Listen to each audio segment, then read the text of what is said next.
Most of the students I've watched go from frozen to fluent, they all did one specific thing. But almost all of them were so embarrassed about it at first because the practice sounds a little silly when you say it out loud. Today, I'll tell you what it is and why it feels uncomfortable at first and why it changes your Korean faster than almost anything else. My name is Seunghee. I've been teaching Korean for almost 10 years. I'll tell you what the practice is, and also I'll give you 3 reasons your brain blocks you from doing it. And then I'll give you a small way to try tonight before you go to sleep. So what's the practice? Talking to yourself in Korean alone in your room. I know how this sounds. Like talking to yourself when nobody's there. It feels a little crazy. But this is the most common habit I see in students who break through. They talk about their morning in Korean, or they talk about their lunch in Korean. They talk about their day in Korean while they cook or clean or even walk.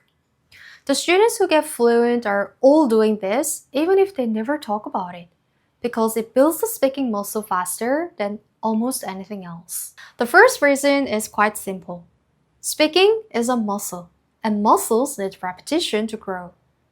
But when you speak Korean to a person, you only say 1 or 2 sentences before they answer. So conversation is too slow to build a muscle. When you talk to yourself, you can say the same sentence 20 times in 5 minutes. There's nobody to judge you. And also there is no cause for getting it wrong, right? You're not practicing for a conversation, but you're building the muscle that the conversation will use later.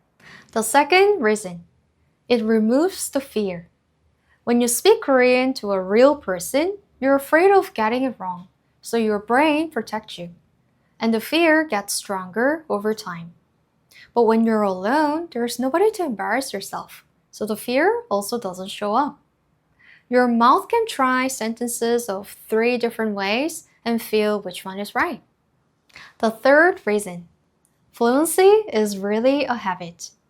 Fluent speakers don't think to speak. The mouth just opens and Korean comes out because they have been opening their mouth in Korean for so long that it's automatic. Talking to yourself builds that habit faster than anything else because you do it every single day without waiting for a partner.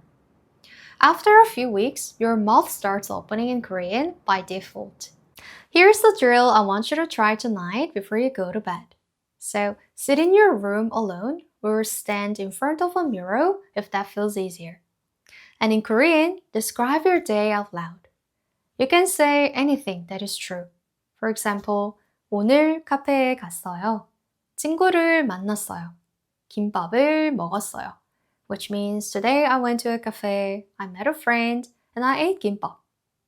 It will feel strange. The first time it will feel very strange, and the second time it will feel still strange. And by the 5th time, it will feel a little less strange. And by the 10th time, it starts to feel almost like a normal thing you do, similar to how you brush your teeth without thinking about it. After 30 days of doing this practice every night, your brain has a new default setting where Korean comes out without effort.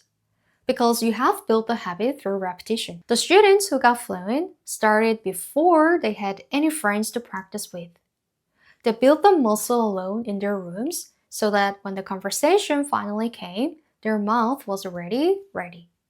So tonight, just 1 minute, alone in your room in Korean about anything that's true about your day. That's the whole drill. And if you want a place to send your recordings every week and get real feedback from me, our free Korean speaking community is right below. A full weekly speaking plan totally for free. 1 prompt every week, you record and I correct. The link is below. I'll see you inside.